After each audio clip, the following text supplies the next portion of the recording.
Hi friends, happy Chanukah. Tonight's the fifth night, and as I promised you, I would have a gift every night. So here's my gift, Words of Light. In the early 1900s, there was a rabbi called the Chazan Ish. He was a brilliant rabbi, and people sought his opinion from all over the world. It came to a point that the city had to put a lamp post in front of his house. People were looking for his dwelling, they couldn't find it, they had to put a lamp post. Now one day the Chazan Ish is walking home from synagogue with his students.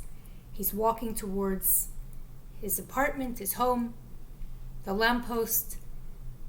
And as he's walking forward toward the lamppost, he stops. And then he retreats.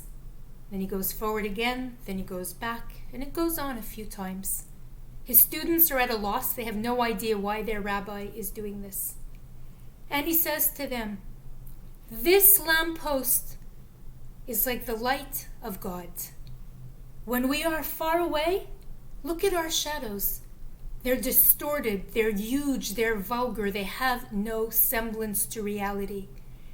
But as we get closer, our shadows get smaller and smaller, and as you get closer to the source and you lose your ego, that's when you will truly find the light."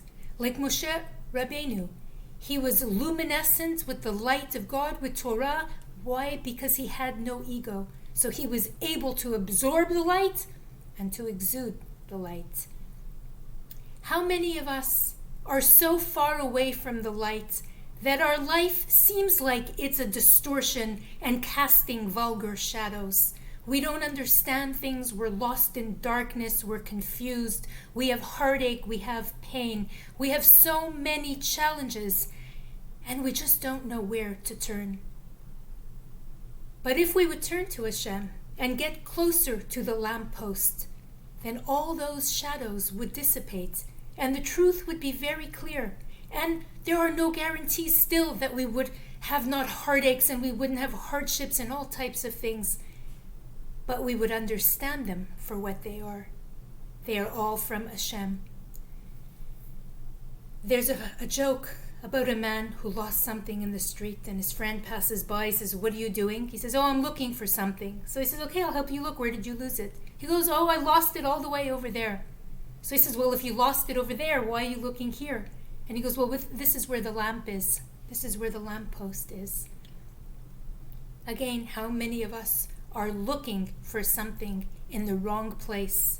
We are seeking for joy and for truth and for comfort and for inspiration from all the wrong lights, from the bling to the gold to the bitcoins to the Broadway lights to the Klieg lights. All false lights. They're like the glow-wands at an amusement park. They're fun to wave around, but they burn out quickly and they leave us with nothing the next day. So heed the message of the Chazan Ish. Look to the light, dispel the shadows, see the truth, be the light, see the light. Chag Sameach.